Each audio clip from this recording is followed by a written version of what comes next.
এই যে আমার সাথে রয়েছে প্রিয়াঙ্কা। তো আজ শুনবো প্রিয়াঙ্কার জীবনের কিছু গল্প। প্রিয়াঙ্কা মানে ওর বাবা নেই। তো কালকে কোথায় গেছিলি প্রিয়াঙ্কা? হ্যাঁ, ইট ভাঙতে পারোস? হ্যাঁ, ইট ভাঙতে পারোস? কত টাকা কয় টিন ভাঙছস কালকে? এদিকে দেখ, কয় টিন ভাঙছস? হ্যাঁ, কয় টিন ভাঙছস? এ কইতে পারি না, কয় টিন ভাঙছস?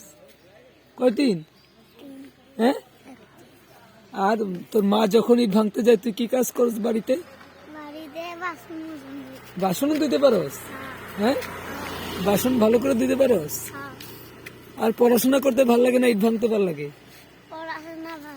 তাহলে ইট ভাঙতে যাস কে লিগা? পড়াশোনা ভাল লাগলে ইট ভাঙতে যাস কে লিগা? হ্যাঁ, এমনই টাকা লাগে? টাকা দিয়ে কি অর্ডার দিছস? জামা লইয়া গেছিল?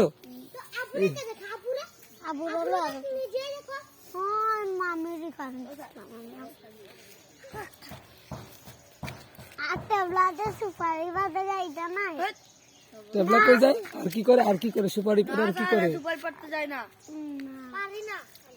আগে তো গেছে, এখন আমি যাই না। তুই গাছে উঠতে কি করছিলি? কেমনে হাত ভাঙছে?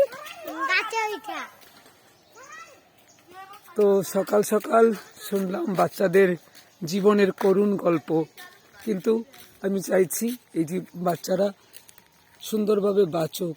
এই বয়সে যেন একটি শিশুকে ইট ভাঙতে না হয়, এই বয়সে যেন শিশুদের সুপারি গাছে জীবনের ঝুঁকি নিয়ে সুপারি পাড়তে না হয়।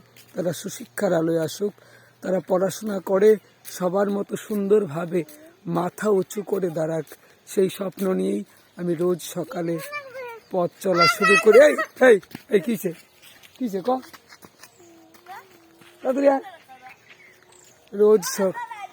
রোজ সকালে পথ চলা শুরু করি তাদেরকে সুন্দর জীবন দেওয়ার জন্য। তো আপনারা আছেন বলেই আমি এগিয়ে যেতে পারছি। আশা করি আগামী দিনও আপনারা পাশে থাকবেন এবং সহযোগিতা করবেন।